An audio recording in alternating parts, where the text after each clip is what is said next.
साध संगत जी, इस संसार में जो भी जीव जन्म लेता है वह कर्म करता है, और जो कर्म करता है उसका फल उसे अवश्य भोगना पड़ता है। यही अकाट्य नियम है कर्म और फल का नियम। कोई इससे बच नहीं सकता।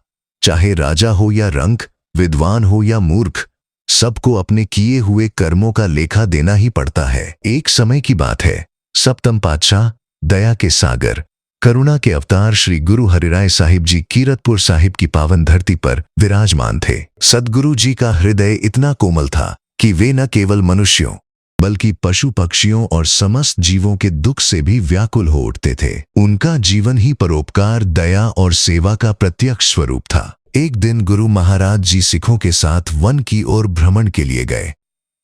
पक्षियों की मधुर ध्वनि, वृक्षों की छाया और प्रकृति का सौंदर्य सब और भी पवित्र हो गया था। चलते चलते गुरुजी की दृष्टि एक भयावह दृश्य पर पड़ी। वहां एक भयानक अजगर अर्थात अत्यंत विशाल सांप भूमि पर पड़ा हुआ तड़प रहा था। उसके पूरे शरीर पर असंख्य कीड़े मकोड़े चिपके।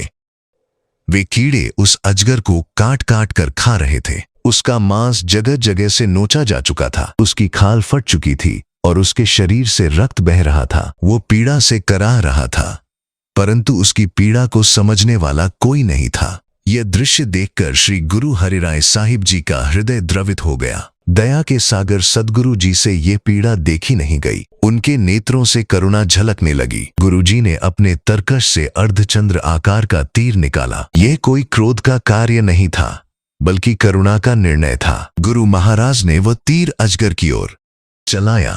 तीर लगते ही अजगर ने कुछ क्षणों तक शरीर को मोड़ा, तड़पा और फिर उसकी पीड़ा समाप्त हो गई। उसका प्राणांत हो। साध संगत जी, गुरुजी के साथ चल रहे सिख यह देखकर आश्चर्य में पड़ गए। वे सोच में पड़ गए कि जो गुरु साहिब सदा अहिंसा और दया की शिक्षा देते हैं, उन्होंने आज एक जीव को क्यों मारा। सिखों ने विनम्रता से पूछा, महाराज, आपने इस अजगर को तीर क्यों मारा? ये क्या लीला है?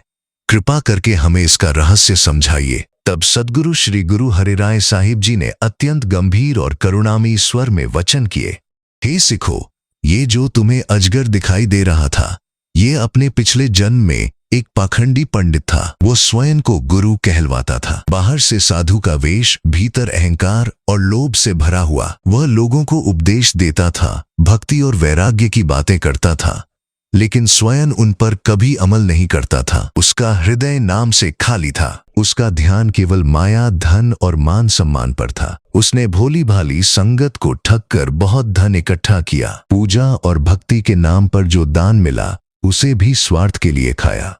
गुरु अर्जन देव जी महाराज ने श्री सुखमनी साहिब में कहा है, अवर उपदेश आप न करे, आवत जावत जन में मरे। जो दूसरों को उपदेश देता है पर स्वयं नहीं करता, वो बार बार जन्म मरण के चक्र में पड़ता है। हे सिखो, इस जन्म में किए गए उसके पाखंड और अहंकार के कारण उसे अजगर का जन्म मिला, और जो उसके चेले थे, जिनको उसने ठगा था, वे ही आज कीड़े मकोड़े बनकर उसका मांस नोच रहे थे। ये उसके कर्मों का फल था। गुरु महाराज ने आगे समझाया, जो बिना ज्ञान के स्वयं को गुरु कहलवाते हैं, जो भक्ति के नाम पर लोगों को भ्रमित करते हैं, उनका अंत ऐसा ही होता है। इसलिए हे सिखो, कभी भी पूजा का धन मत खाना। हमेशा सच्ची और पवित्र मेहनत की कमाई करना। नाम जपो, कीरत करो और वन छको, यही सिखी का मार्ग है। साध संगत जी, गुरु हरिराय साहिब जी केवल उपदेश देने वाले गुरु नहीं थे, बल्कि स्वयं करुणा का जीवंत उदाहरण थे।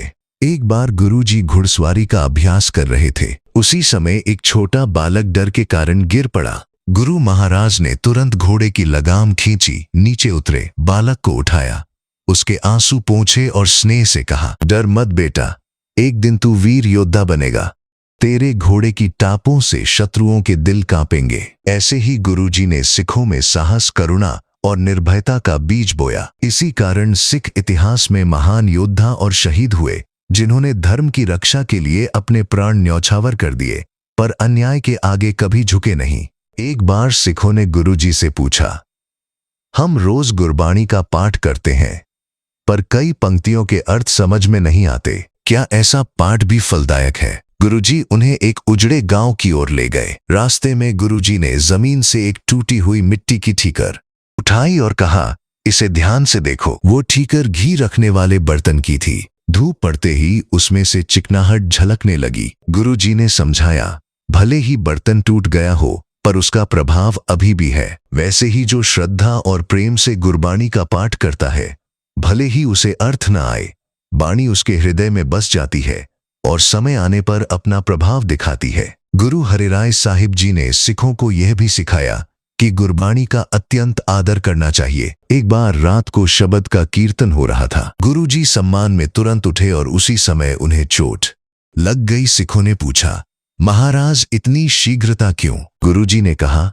बाणी केवल शब्द नहीं है, बाणी गुरु है और गुरु बाणी है। बिना अदब के न भक्ति होती है, न ज्ञान, न मुक्ति। साध संगत जी, श्री गुरु हरिराय साहिब जी का जीवन हमें सिखाता है, दया के बिना धर्म अधूरा है, नम्रता के बिना भक्ति खोखली है और नाम के बिना जीवन व्यर्थ है। गुरु साहिब जी की ऐसी ही कृपा हम सब पर बनी रहे। हम सदा नाम से जुड़े रहें, सच्ची कीरत करें और बाणी का अदब बनाए रखें। वाहे गुरु जी का खालसा, वाहे गुरु जी की फतेह।